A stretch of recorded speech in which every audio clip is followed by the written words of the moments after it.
T Grizzley, man, welcome back, my man. Good to be back. I appreciate y'all for having me again, bro. Of course. So cool to have you here. We just saw you on TV last night, so it's like, what? T Grizzley's coming in right after the BET Awards? Yeah, for sure. How was that? How was that last night? Yeah. That was good. It was fun. It teaches you a lot as an artist. It teaches you what you got to do. And it's good to bump into those people. So where you did your Cypher, and every year they do it, it's not like right there in the same area as where they do the actual award show. So you got to do the Cypher and then actually be part of the show, right? Exactly. So where do they have you? Like just some off location that they film everything at? Yeah. And there was like what, 2-3 different locations, or you guys only did one? No, we did one location. Oh, okay. But throughout the whole Cypher, it was different cities. That was pretty cool. And they did it like they grouped you up by 4s, right? Mm-hmm. I can't even. Can I just say that when they said T Grizzley, that's who I watched for, because I don't really know the other. That's kind of messed. Yeah. Dang, we should probably cut that part over here because if somebody else comes in. Talking to T Grizzley. So you mentioned it was a cool experience to be there. What artists did you get to talk to? Which ones did you bump into? With? I talked to Waka, OT Genesis, Migos, T-Pain, Ross. There was a few of them I talked to. They all come up to you? Like, you guys all cool? They know you? You're good? Yeah. You get to talk to CARDI because you guys were in the same category. I didn't get to talk to her that day. I didn't get to talk to her that day. What? I talked to her when I went to New York, though. Oh, okay. And you guys both knew you guys are nominated, right? Yeah. Did she talk in that accent like in person, too? Yeah, she liked that for real. Yeah, that's real. That's not like last night. People wonder because they see her on her reality show, but, they don't know if that's for real. On the way here, I was listening to Win. Mm-hmm. I love that song. Thank you. It's such, like, you are really good at storytelling and, like, kind of leading people into your journey to T Grizzley. Thank you. So I want to ask you, is that, like, of all the songs, is that one your favorite, on the record? When? On the album, the record. I don't know. I don't know if that's my favorite one because I got a lot that I like a lot. Yeah, but that's the one that you guys are leading with, though, right? Yeah. Yeah, that one's got a good story behind it. Frankie likes to Wikipedia people. I do. I'm actually going to do the Wikipedia 5 before this interview is done, so get ready for that. Oh, that's a teaser right there. I was just talking about your album. So it's coming out most likely early next year. Is that correct? Yes. You have the mixtape that dropped a few months back. Mm-hmm.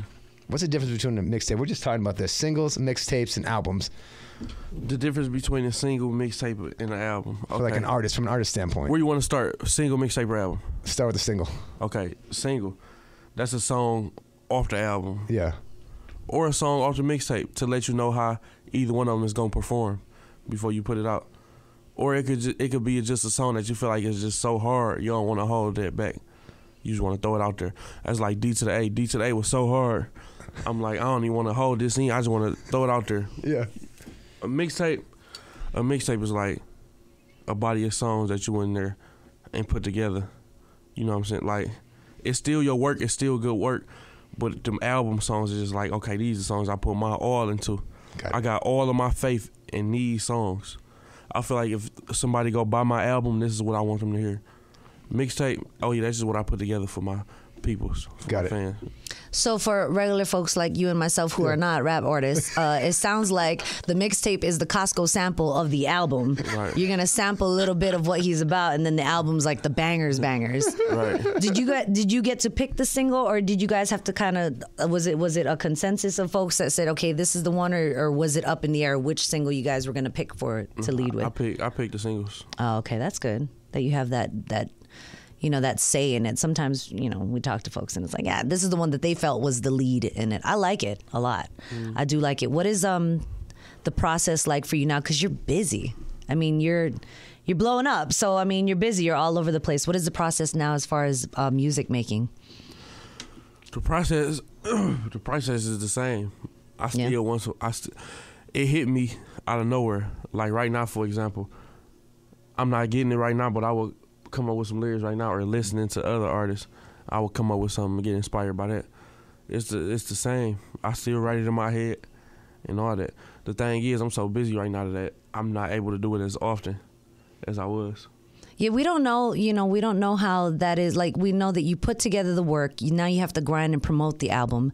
But I'm sure you as an artist, when you have those creative moments, you're like, damn it, I want to get back in and I want to start recording again. But there is a way of saying, okay, we're not done with this album yet. They'll tell you, like, Liz, you still got to push this one, right? Mm-hmm. So when is it, do you think that, well, you're still pushing this album. So I can't say when do you think that you'll have to work on the next. And you're pushing it as far as doing performances, right? Right. You were here. Speaking of which, I mean, it's your first headlining tour. So like you're working on the album, which is coming out early next year. You're doing a tour. Last night, LA at the Roxy. You know, you had the BET Awards. Tonight, you're sold out at the Music Box. How do you balance that out? Because obviously you're getting to see the fans, you're getting the hype on the music that's out there as you prepare for that album to drop. I'm seeing what they like the most. Yeah. At the shows, I'm seeing what get the best reactions. And whichever songs get the best reactions, I know that's what they rock with the most. So that's what I'm catering to the album. And congrats, by the way, on the first headlining tour. That's pretty dope. Man, thank you, bro. I did have a question about, because in your songs, I told you the storytelling. It makes people want to know more about you. There was something that we had read about. You were in school at the time. You were grinding for that 4.0, and then you got caught up. Did you finish that? Were you able to finish it, or is something that's kind of in limbo? What, the school thing? Yes. No, I ain't been back to school yet since. I ain't back to school since. It's like, it'd be crazy to try to go to school and do this for me. Right. You got some people that can do it, and I ain't telling nobody not to do it. Yeah. But for me right now, it'll just be crazy. It's like athletes, so I'll see sometimes. I always told my mom, you know, eventually I'm going to go back to school, but right now I'm going to focus on football or basketball. Yeah, I got to be in a different city every day. What school am I going to go to? University of Phoenix. No, but we saw that you were at university level. So of course that's hard. I mean, you got to be in class. So that's definitely difficult. And you talked about, you know, the message to the kids in the song as well, where you're like, you know, when people question you, well, what is your message to the youth? You're like, well, it's your music. You know, I saw something that, you know, through your life experience, you're telling folks that, you know, you might slip up or you might get caught up, but there's still hope. Definitely. Yeah, so is that pretty much the message to the kids, is what you're trying to... Yeah. It's like, I like talking to the people who was going through the similar thing that I went through, because they need hope. You got people, you got kids that's on the right track already. All they need to do is stay there. Right. But then you got people that ain't, and they really need hope. They really need to hear something from somebody. One thing that gave me hope when I was locked up, somebody was like, I told somebody like, man, I can't wait to get back out there. I hope I'm able to do this and that. He's like, yeah, you for sure gonna get another shot at the title. You gonna get another shot at the title for sure. You gotta make sure you do right with it. And sure enough, you did. Yeah. And First Day Out was the lead. I like that on the album. First Day Out was one of those. Like I said, I enjoy your storytelling. So, big fan of yours. You were here when, 2 months ago? A couple months back. 2 months. Speaking about that first day out, what the first day out of jail? What's the first thing you did? What did you try to do? What did you get into? What did you eat? It ain't go nothing like how I thought it was gonna go. Because I'm thinking I'm about to get picked up. Yeah. It's gonna be females in the car. That was a dream. It was the dream. We go straight to the jewelry store. But instead it was. Yeah. What was the real life? So my cousin came and got me. He had no clothes for me. So I had to keep the prison clothes on. Then what is wrong with your cousin? Then look, he talking about he tired, so he want me to drive. I've been in here for years. This dude talking about, I want you to drive right quick. I ain't got no license. The police put me over. They taking me right back where I just came from.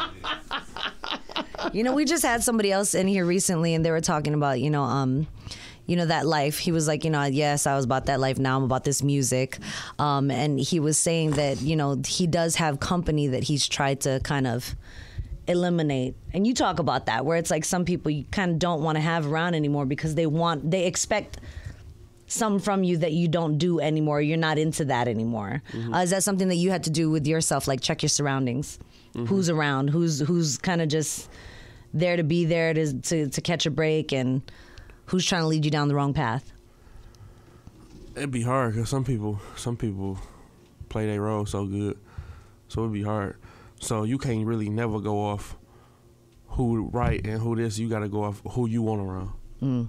If you want that person there, then have them there. If you don't, then they can't be around. Because it'd be hard to try to decipher who genuine and who not. Because somebody be play a genuine role for a whole year, get everything they want out you, then show their true colors. Yeah. I personally, I don't know about Tati, I do some research on Wikipedia. And on Wikipedia, Are you doing your Wikipedia 5? You can. Anybody can type whatever they want to. So I got the Wikipedia 5. You gotta have things. a source on that. You know that you have to back it up by sources. You do. So I mean, but then again, I mean, we had the filthy Richards in here. He was like, not all of it is true. So 5 things I found on Wikipedia, true or false, on this. Your real name is Terry Sanchez Wallace. Right. We won for 1. In middle school, you founded the musical group All Stars Ball Hard. Right. 2 for 2. LeBron James posted about your mixtape My Moment, which caused sales to triple. Somewhat true. where's the fake in that? Where's the exaggeration maybe? Okay, so he didn't post a mixtape. He was on there rapping a song on Instagram. And the sales probably didn't triple. They probably doubled or went almost double. Yeah. They ain't triple though. So a little bit of exaggeration. Yeah. How big was the fish? Right. Exactly. Number 4 on this, we just touched upon it, but you spent some time in jail for a jewelry store incident that happened in Kentucky. Yes. And 5th and final, Wikipedia 5. If music didn't work out, it says you're actually going to be an adult film star. No. He made that one up. You look back this way. What was that about? What happened there? It was like, yeah, Frankie always throws in one of those to see how you react. Yeah, man. No? No, You sure? If you did, though, what would be your name? I think T Grizzley fits pretty. Big T? Probably, I'll probably go by my real name. Terry Sanchez You go by Wallace. Terry Sanchez Wallace? Yep.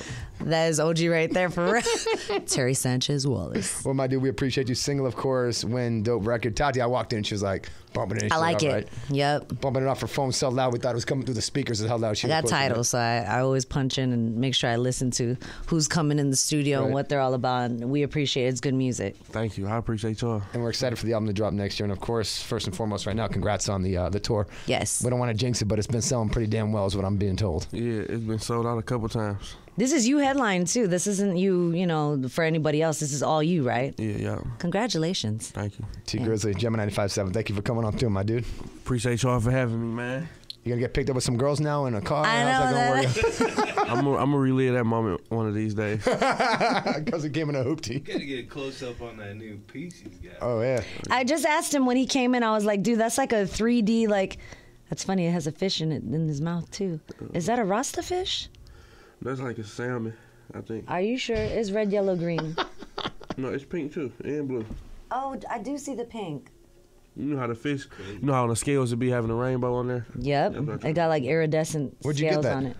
Where'd you get that? I got this from my jeweler in Detroit. Oh, in Detroit. He said, where you buy that at? Well, I get one. Mine have all That's Cuban sick. zirconias on it, not real diamonds. I've actually only seen one more bigger, and that's E40. He had the hog. Oh yeah. I remember holding it and being like, whoa, it's heavy. T Grizzly, my dude. Thank you. Thank you. So.